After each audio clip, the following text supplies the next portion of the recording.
Magandang tanghali po sa lahat, Luzon, Visayas, Mindanao, kung saan kayong dako na mundo po tayo nagbabalik dito sa aking munting channel, Samuel Soriano TV29, para mag-discuss ulit ng another coins. At ito po ay ating hilig talaga, mangulikta ng barya, kaya tayo dito nagsisiling ng kanilang mga halaga. Ayan po.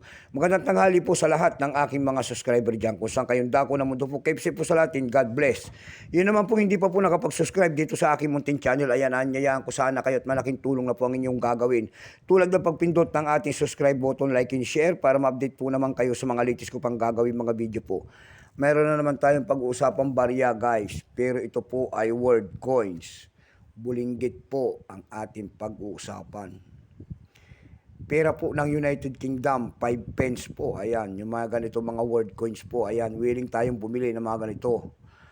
Worth 30 po, peraso po, wag naman pong dalawa at lugi sa shipping fee, hindi pa po ito kamahalan. Ayan. Bago tayo magsimula sa ating talakayan, kilalanin mo muna natin siya. Ayan po. Issue po, United Kingdom, period Queen Elizabeth II, 1952 hanggang 2022. Type nito, standard circulation coins. Years, 2011 hanggang 2015. Value nito, 5 pence. Currency, pound sterling, 1971 up to date po. Composition po nito ay nickel-plated steel, namamagnet po yan.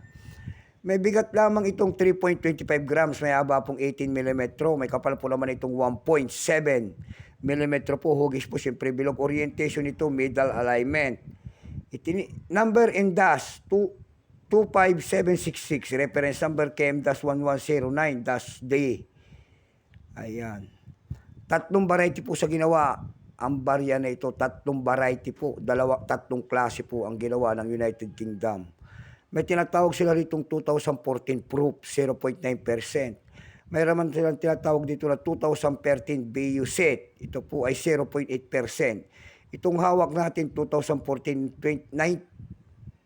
Itong hawak natin ay 2014 49%. Kung ilang piraso naman ginawa sa United Kingdom sa barya na ito, ito po ay 885,104,520 piraso po.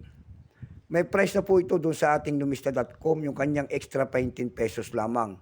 Yung kanyang almost uncirculated 12 pesos. Ang circulated nito ay nagkakahalaga na po ng 45 pesos. Dumako tayo sa kanyang presyo sa pandaigdigan. Doon sa ating eb.com, nakakita tayo nagbebenta doon ng $7.2 nito.